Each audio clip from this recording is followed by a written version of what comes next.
ये कहानी तब की है जब पूरी दुनिया में पहली बार रंग दिखे। उस दिन बढ़िया धूप खिली थी।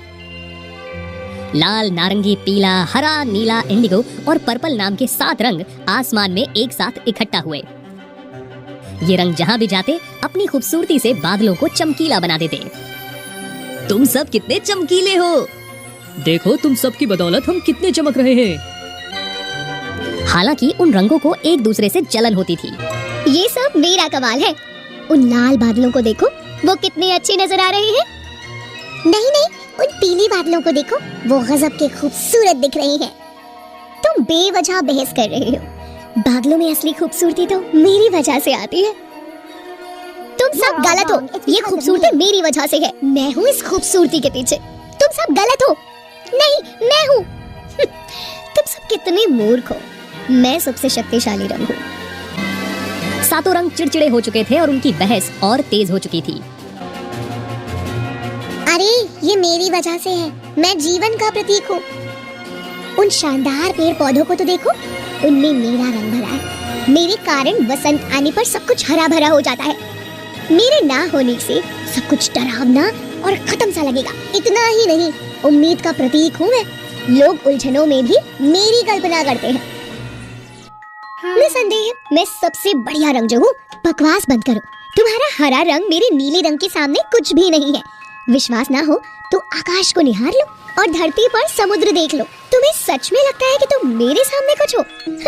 मैं ही पानी का रंग हूँ। अगर मैं ना होती तो तुम्हारे ये पेड़ पौधे जीवित भी नहीं रहते। पानी कितना जरूरी है जीवन के लिए। मेरे रंग के बिना इंसान, पेड़ पौधे सब बेहाल हो जाएंगे। मैं शांति का प्रतीक भी हूँ। आखिर इस पृथ्वी पर युद्ध किसे चाहिए? इसीलिए मैं सर्वश्रेष्ठ हूँ। मैं सूरज, चंदा और तारों का रंग हूँ। केवल मैं ही वो रंग हूँ जो तुम्हारे जीवन में खुशी और ऊर्जा का संचार करता हूँ। मेरे बिना तो दुनिया में सब कुछ अंधकार में डूब जाएगा। मेरा रंग शक्ति और समृद्धि का प्रतीक है। क्या तुम में से किसी ने भी किसी भव्य महल को बिना चमकीले रंग के देखा है? तुम लोगों को सोने की छड़ी देखनी चाहिए। वो कितनी खूबसूरत है। अच्छा, तो फिर ये साबित करने के लिए काफी है ना कि मैं सबसे बेहतर हूँ? तुम सब कितने मूर्ख हो। मैं सबसे शक्तिशाली रंग हूँ क्योंकि मैं ज्ञान और समझदारी का रंग हूँ। सभी मेरा कहना मानते हैं क्योंकि जो ज्ञानी है वही सर्वश्रेष्ठ है। मेरे रंग के बिना तो सभी मूर्ख बन जाएंगे। मैं प्रेम और ईमानदारी का मूल रूप हूँ, इसलिए मैं इस दुनिया में हर जगह मौजूद हूँ। सभी तो पर्पल को बाकी रंगों से ज्यादा पसंद करते हैं क्योंकि मैं रहस्यों से भरा हूँ और बहुत प्यारा रंग हूँ। रुको रुको, थोड़ा मुझ पर ध्यान दो। मैं स्थिरता और सूक्ष्मता से भरा हुआ रंग हूँ। मैं बहुत जरूरी रंग हूँ क्योंकि मेरा जुड़ाव आत्मविचार और परिपक्वता से है। मेरे बिना कुछ भी खास नहीं रहेगा। मैं विश्वास को दर्शाता हूँ। मैं हर क्षण की झलक हूँ। जीवन में स्थिरता बनी रहे, इसके लिए मेरा होना अति आवश्यक है। फिर तुम सबसे अलग हो, अनूठा हूँ। मैं हूँ इस खूबसूरती के पीछे। उन स्वादिष्ट और गुणों से भरपूर फलों की तरफ देखो। संतरा, पम्पकिन, गाजर, पपीता, इन सब में मेरा रंग अधिकता है। सभी को अपनी ऊर्जा और स्वास्थ्य को संतुलित करने की जरूरत होती है।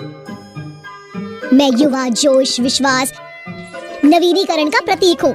शानदार दुनिया के लिए इस सब का बड़ा महत्व है। तुम सबसे मेरी तुलना हो ही नहीं सकती। मैं सर्वश्रेष्ठ जो हूँ। बहुत हुआ। मैं खून का रंग हूँ, जीवंत और जज्बे का रंग हूँ। किसी भी जीवित प्राणी के लिए मैं जरूरी हूँ। उस आग की तरफ देखो, वो दुनिया की सबसे जरूरी चीज है और वो मेरे रंग की है। मैं प्यार और जज्बात और उत्साह का रंग हूँ। दुनिया आखिर मेरे बिना होगी भी क्या? अगर आप सब अपनी जीवन क्षमता खो देंगे तो दुनिया काले और सफेद रंग में उलझ कर रह जाएगी। इसलिए मैं तुम सबसे ऊपर हूँ। मैं तुम सबसे जीतती हूँ। बहस का कोई अंत होता नहीं दिख रहा था। हर किसी के अपने कारण थे। 7 रंग चिड़चिड़े हो चुके थे और उनकी बहस और तेज हो चुकी थी। अपनी अपनी बढ़ाई कर लेने के बाद सभी रंग एक दूसरे से अलग हो गए और सभी ने अपने आसपास बादलों का घेरा बना लिया। सूरज ऊपर से ये सब देख रहा था।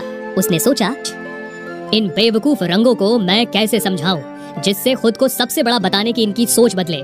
सूरज के दिमाग में एक आइडिया आया। उसने एक बड़े ग्रे बादल से मदद मांगी। ये ग्रे बादल खुशी से सहमत हो गया। ग्रे बादल ने धीरे धीरे अपना आकार बढ़ाया। ये अचानक से आसमान को क्या हुआ? सूरज, तुम कहाँ हो? मुझे तुम्हारे साथ इस तरह लुक्का छुपी कर खेल नहीं खेलना। अचानक गड़गड़ाहट हुई, हवा चलने लगी और ग्रे बादल से पानी बरसने लगा और फिर बहुत तेज बारिश शुरू हो गई। बारिश बहुत तेज हो रही थी जिससे सभी रंग डर गए। हे भगवान, अभी बारिश नहीं होनी चाहिए थी। बारिश की ये बूंदें मुझे चोट पहुंचा रही हैं। कोई मेरी मदद करो। हे भगवान, ये बादल मुझे जल्द ही उड़ा देंगे।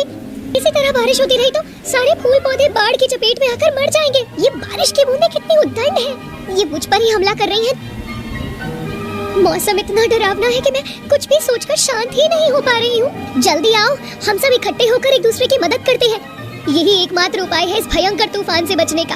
पर्पल रंग ने सलाह दी कि सभी सातों रंगों को एक लाइन में खड़े होकर एक दूसरे का हाथ मजबूती से पकड़ना चाहिए ताकि वो तेज हवाएं उन सातों दोस्तों को अलग न कर पाएं। सातों रंगों ने बारिश के रुकने तक एक दूसरे को ढकते हुए उनका हाथ पकड़ लिया और फिर इतने चमत्कारिक ढंग से आसमान में एक खूबसूरत इंद्रधनुष दिखाई दिया। उस इंद्रधनुष की पट्टी से सूरज धीरे धीरे उगा और पूरी दुनिया में चमकता रहा। वे सातों रंग इतने हैरान थे क्योंकि उन्होंने पहली बार खुद को इतने शानदार रूप में देखा था।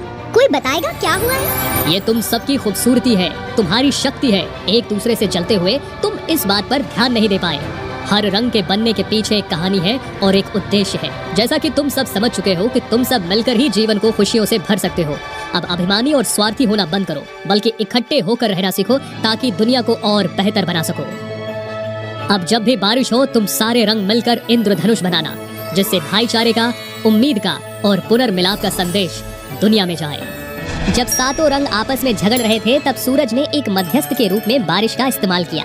तभी से बारिश के बाद आसमान में 7 खूबसूरत चमकीले रंगों के साथ इंद्रधनुष दिखाई देता है। इस तरह 7 रंग लाल, नारंगी, पीला, हरा, नीला, इंडिगो और पर्पल एक साथ मिले और मिलकर जिंदगी के लिए रंगों का निर्माण किया।